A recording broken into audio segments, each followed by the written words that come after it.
Pada tahun 1987, di sebuah desa terpencil bernama Desa Kendengsari, terletak di lereng Gunung Lawu, hidup seorang nenek tua bernama Mbah Sarminah. Usianya sudah lebih dari 80 tahun, kulitnya keriput, matanya sayu, dan tubuhnya sudah bungkuk. Ia hidup sendirian di sebuah gubuk reot yang dikelilingi oleh ladang ilalang dan pepohonan rimbun. Anak-anaknya sudah lama merantau ke kota, dan sejak suaminya meninggal, ia bertahan hidup dari hasil bertani kecil-kecilan dan bantuan tetangga. Musim kemarau tahun itu terasa sangat berat. Hujan tidak turun berbulan-bulan. Tanah-tanah merekah, sungai-sungai mengering, dan hasil kebun warga desa Kendengsari merosot tajam. Mbah Sarminah pun kehabisan bekal makanan. Setiap hari ia hanya mengandalkan air putih dan singkong rebus seadanya. Hingga suatu malam, ketika bulan purnama bersinar terang di atas Gunung Lawu, sesuatu yang aneh terjadi. Sekitar pukul 2 dini hari, Mbah Sarminah terbangun karena mendengar suara bisikan aneh dari belakang rumahnya. Suara itu menyerupai desir angin, tetapi ada irama seakan-akan memanggil-manggil namanya. Dengan langkah pelan, ia mengambil obor dan berjalan ke arah suara tersebut. Di balik pohon randu besar yang sudah ratusan tahun umurnya, Mbah Sarminah melihat sesosok ular besar dengan sisik berkilau emas sedang melingkar. Mata ular itu bersinar hijau terang, dan dari tubuhnya memancar hawa panas. Ular itu bukan ular biasa. Mbah Sarminah tahu, ini adalah Kyai Nogo Kendeng, sosok gaib yang selama ini hanya hidup dalam cerita turun-temurun di desanya. Konon, Kyai Nogo Kendeng adalah penjaga tanah Kendengsari, makhluk setengah roh yang bersemayam di Gunung Lawu. Dengan suara dalam dan menggema, ular itu berbicara langsung ke dalam pikiran Mbah Sarminah. Ia menawarkan sebuah perjanjian. Jika Mbah Sarminah bersedia menjadi pasangan roh Kyai Nogo Kendeng, maka ia akan diberikan keberkahan makanan, air, dan umur panjang. Tetapi, ada satu syarat. Ia tidak boleh meninggalkan desa dan tidak boleh membocorkan perjanjian ini kepada siapapun. Mbah Sarminah, yang saat itu sudah putus asa dan lapar berhari-hari, menerima tawaran itu. Dengan penuh ketakutan dan rasa tidak percaya, ia menganggukkan kepala sambil berlutut di hadapan sosok ular raksasa tersebut. Dalam sekejap, tubuh ular itu melilitnya perlahan, bukan untuk mematikan, tapi seperti upacara pengikatan janji. Keesokan harinya, keanehan mulai terjadi. Tanaman di kebun Mbah Sarminah tiba-tiba tumbuh subur meski desa lain masih kekeringan. Ayam dan kambing yang ia pelihara berkembang biak pesat.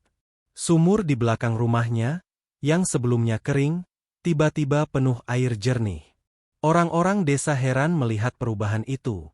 Banyak yang bertanya-tanya, tapi Mbah Sarminah hanya tersenyum tanpa menjawab. Bertahun-tahun berlalu, desa Kendengsari tetap mengalami masa sulit, namun gubuk Mbah Sarminah selalu tampak makmur. Beberapa tetangga mulai mencurigainya terlibat dalam praktik ilmu hitam. Ada yang diam-diam mengintip rumahnya pada malam hari, dan mereka mengaku melihat cahaya aneh berwarna hijau muncul dari sumurnya, atau sesosok bayangan besar merayap di sekitar rumah.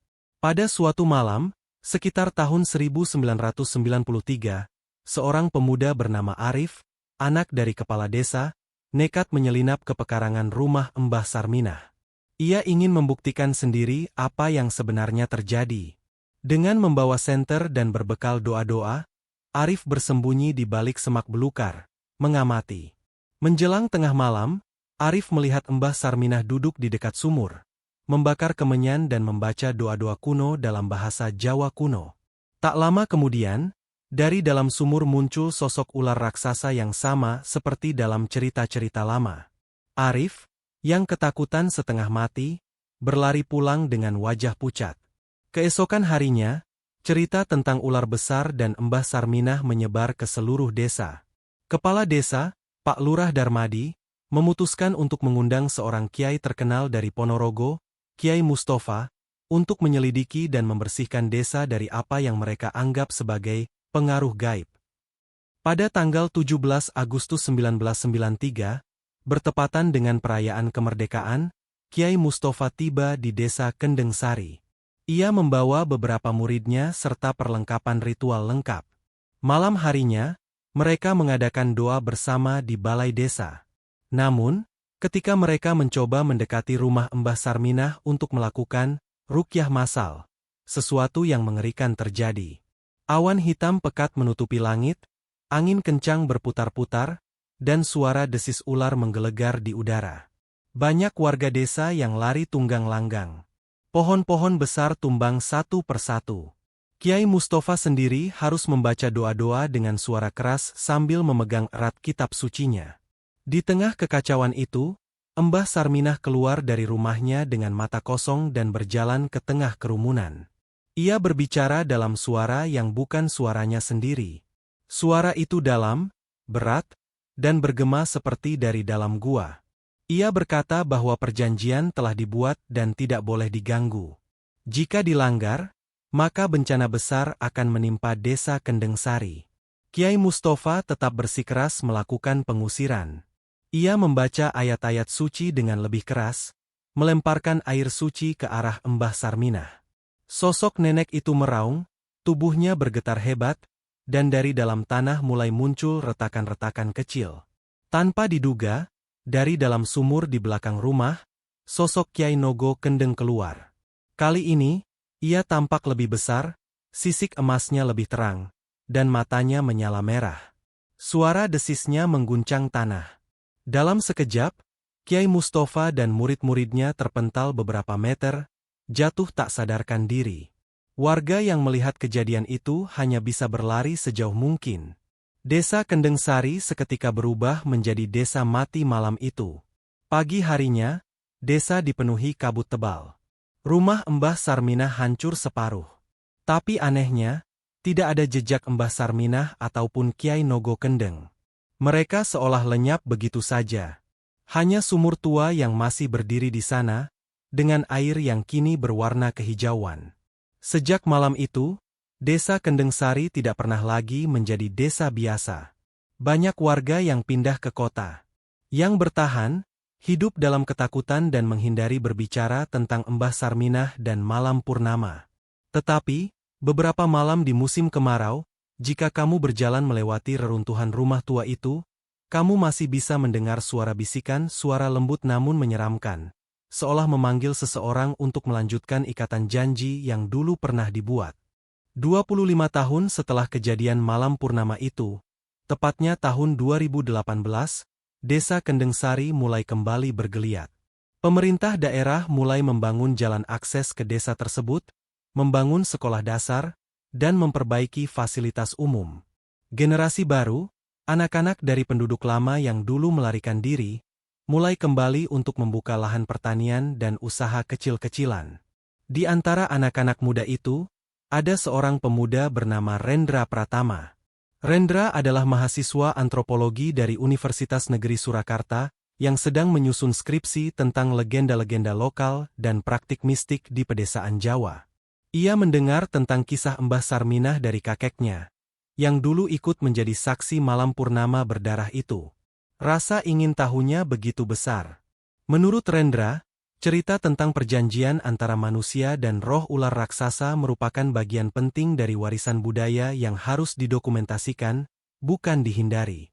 Maka, tanpa sepengetahuan warga lain, Rendra memutuskan untuk melakukan penelitian langsung di reruntuhan rumah Mbah Sarminah.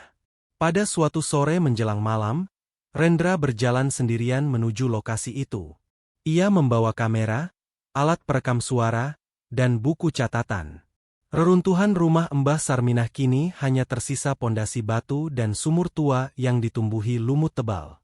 Suasananya begitu sepi. Tidak ada suara burung, tidak ada hembusan angin. Hanya kesunyian yang mencekam. Rendra menyiapkan peralatan di dekat sumur dan mulai merekam suasana. Ia berbicara sendiri ke dalam kamera, mendeskripsikan lokasi dan sedikit menceritakan latar belakang sejarahnya. Tapi saat malam mulai turun dan bulan sabit menggantung rendah di langit, sesuatu yang ganjil terjadi. Dari dalam sumur, terdengar suara gemericik air, lalu suara desisan pelan, seolah ada sesuatu yang bergerak di dalam. Rendra, yang penasaran, menyorotkan senter ke dalam sumur. Awalnya hanya terlihat air berwarna kehijauan, tapi perlahan bayangan hitam besar tampak bergerak di kedalaman. Seketika udara di sekitar menjadi berat. Rendra merasakan bulu kuduknya berdiri. Tiba-tiba, suara bisikan lembut menyentuh telinganya. Bisikan itu memanggil namanya. Rendra, Rendra, lanjutkan janji itu. Jantung Rendra berdegup kencang. Ia mencoba mengabaikan rasa takutnya, mengira itu hanya halusinasi. Namun, dari balik reruntuhan pohon randu tua, muncul sosok wanita tua dengan pakaian lusuh dan rambut panjang menutupi wajahnya. Tubuhnya kurus kering, hampir seperti bayangan. Wanita itu berjalan perlahan mendekati Rendra. Suaranya serak namun tegas. Sudah lama kami menunggu, hanya darah baru yang bisa menyempurnakan perjanjian ini, katanya. Rendra terpaku. Buku catatan yang dipegangnya jatuh ke tanah. Ia ingin berlari, tapi kakinya terasa membeku. Dalam kebingungan dan ketakutan itu, wanita tua itu tiba-tiba menghilang begitu saja di udara, menyisakan bau amis yang menusuk hidung. Seketika sumur tua itu mulai bergetar, dan dari dalamnya muncul gelembung-gelembung besar. Air yang semula kehijauan kini berubah menjadi merah pekat, seperti darah. Dari dalam sumur, suara desisan keras bergema, membuat tanah di sekitar bergetar. Dalam kondisi setengah sadar, Rendra melihat bayangan besar keluar dari sumur. Bayangan seekor ular raksasa dengan mata merah membara. Ia mengenali sosok itu dari cerita-cerita kakeknya. Kiai Nogo Kendeng telah bangkit kembali. Rendra tidak sempat berpikir. Ia lari terbirit-birit meninggalkan lokasi, meninggalkan semua perlengkapannya di sana. Saat ia sampai ke rumah kakeknya, napasnya tersengal-sengal, tubuhnya gemetar hebat. Kakeknya, yang sudah tua renta, hanya menggelengkan kepala dengan tatapan sedih. Apa yang kamu bangunkan? Endra, kamu tidak mengerti? Perjanjian itu tidak boleh disentuh lagi, gumamnya. Malam itu, desa Kendeng Sari kembali diselimuti kabut tebal. Anjing-anjing menggonggong tanpa henti. Ayam-ayam berkokok tidak pada waktunya. Beberapa warga mengaku melihat sosok ular besar berkeliling di kebun mereka. Dan di antara semua keganjilan itu, sumur tua itu kembali bersinar. Kali ini lebih terang, lebih menyeramkan. Beberapa warga yang penasaran mendekat ke sana, namun tidak pernah kembali. Rendra merasa bersalah, tapi ia juga dihantui rasa penasaran yang semakin kuat. Ia mulai bermimpi tentang Mbah Sarminah, tentang Kiai Nogo Kendeng, tentang sebuah pintu kuno di dasar sumur yang belum pernah dibuka. Dalam mimpinya, Mbah Sarminah mengatakan sesuatu yang terus terngiang di telinganya. Untuk mengakhiri semuanya, kamu harus turun sendiri, bawa sesaji, bawa darah. Rendra sadar bahwa perjanjian lama itu belum selesai. Dan entah kenapa, ia merasa terikat untuk melanjutkannya, seolah ada sesuatu di dalam dirinya yang tidak bisa menolak. Suatu malam, Rendra diam-diam menyiapkan sesaji, ayam hitam, kemenyan, dan bunga 7 rupa. Ia tahu bahwa ia harus kembali ke sumur itu. Tapi kali ini, bukan untuk melarikan diri, melainkan untuk membuka pintu perjanjian yang sudah berusia ratusan tahun itu. Apa yang menunggunya di dasar sumur? Apakah Kiai Nogo Kendeng hanya satu dari banyak makhluk yang tersegel di sana? Dan apa sebenarnya peran Rendra dalam kelanjutan kisah ini? Semua pertanyaan itu akan terjawab saat Rendra menuruni bibir sumur tua itu, menuju kegelapan abadi di bawah desa Kendeng Sari. Malam itu langit benar-benar gelap. Bulan sabit tertutup awan tebal, seolah alam ikut bersekutu dengan kegelapan yang menunggu di dasar sumur tua itu. Rendra membawa sesaji dalam keranjang anyaman bambu, tubuhnya dibalut kain lurik hitam, dan di tangannya tergenggam sebungkus kecil tanah dari makam nenek buyutnya, seperti yang diminta oleh suara dalam mimpinya. Setibanya di reruntuhan rumah Mbah Sarminah, suasana sudah berubah. Kabut tebal menyelimuti area itu, dan aroma kemenyan tercium padahal Rendra belum membakarnya. Sumur tua itu kini terlihat lebih besar dari sebelumnya, seolah-olah menganga seperti mulut makhluk lapar yang menunggu korbannya. Dengan tangan gemetar, Rendra menyalakan kemenyan dan mulai mengucapkan mantra yang ia pelajari dari kitab kuno yang ia temukan di perpustakaan tua Solo, Pawisik Jagat Purba. Kata-katanya terdengar patah-patah, tapi ia terus membaca. Tiba-tiba, tanah bergetar lembut di bawah kakinya. Suara desisan kembali terdengar, kali ini lebih keras, lebih nyata. Dari dalam sumur, muncul angin dingin yang membuat lampu minyak kecil di tangannya berkedip-kedip hampir padam. Lalu, tanpa diduga, muncul seberkas cahaya merah dari dalam sumur. Perlahan-lahan, batu-batu di bibir sumur bergetar dan bergeser, membuka sebuah jalan sempit menurun ke bawah tanah. Rendra memandang ke dalam lorong itu. Gelap. Tidak ada jalan kembali. Dengan napas panjang, ia memantapkan diri lalu melangkah masuk. Langkah pertama terasa berat, seolah ada ribuan tangan tak terlihat yang mencoba menariknya kembali. Tapi ia terus melangkah, menuruni lorong spiral itu, hanya diterangi cahaya kecil dari lampu minyak. Dinding lorong itu dipenuhi lukisan-lukisan kuno, ular besar, manusia berlutut, dan simbol-simbol aneh yang tidak dikenalnya. Semakin jauh ke dalam, suhu udara makin panas. Keringat membasahi seluruh tubuh Rendra. Ia merasakan tanah di bawah kakinya menjadi lembek, seperti lumpur darah. Akhirnya, setelah berjalan sekitar setengah jam, ia tiba di sebuah ruangan besar berbentuk lingkaran. Di tengah ruangan itu ada sebuah altar batu hitam, dan di atasnya berdiri sosok seekor ular raksasa bermahkota emas, dengan tubuh bersisik perak yang berkilauan di bawah cahaya merah samar. Itu Kyai Nogo Kendeng. Tapi yang mengejutkan Rendra bukan hanya ular itu. Di sekeliling ruangan, berdiri sosok-sosok manusia, atau sesuatu yang dulu pernah manusia. Tubuh mereka kaku, mata mereka kosong, kulit mereka mengering seperti kayu tua. Mereka adalah korban perjanjian lama, yang tetap terperangkap di sini sebagai penjaga altar. Kyai Nogo Kendeng berbicara, suaranya menggema di dalam pikiran Rendra. Selamat datang, pewaris darah lama. Akhirnya kau kembali. Rendra tidak mengerti. Pewaris darah? Ia hanyalah seorang mahasiswa biasa. Tapi perlahan, bayangan-bayangan masa lalu membanjiri pikirannya. Ia melihat kilasan seorang wanita muda, mirip dirinya, mengikat perjanjian dengan Kyai Nogo Kendeng untuk menyelamatkan desanya dari bencana kelaparan ratusan tahun lalu. Wanita itu adalah leluhur langsung Rendra, Nyi Raras Kendeng. Perjanjian itu tidak pernah dibatalkan, lanjut suara itu. Dan kini, darahmu adalah kunci. Tiba-tiba altar batu itu terbelah, memperlihatkan lubang hitam besar di dalam tanah. Dari lubang itu keluar asap hitam pekat yang berputar seperti pusaran. Kyai Nogo Kendeng meminta Rendra untuk melompat ke dalamnya, untuk menyelesaikan perjanjian dan mengambil tempatnya sebagai penjaga baru, atau menolak, dan menghancurkan seluruh desa Kendeng Sari bersama dirinya. Rendra berdiri membeku. Ini bukan sekadar penelitian. Ini hidup dan mati, bukan hanya dirinya, tapi seluruh desanya. Dalam hati kecilnya, Rendra tahu bahwa jika ia melompat, ia mungkin akan kehilangan wujud manusianya selamanya. Tapi jika ia menolak, semua yang ia cintai, kakeknya, teman-teman kecilnya, tanah kelahirannya, akan binasa.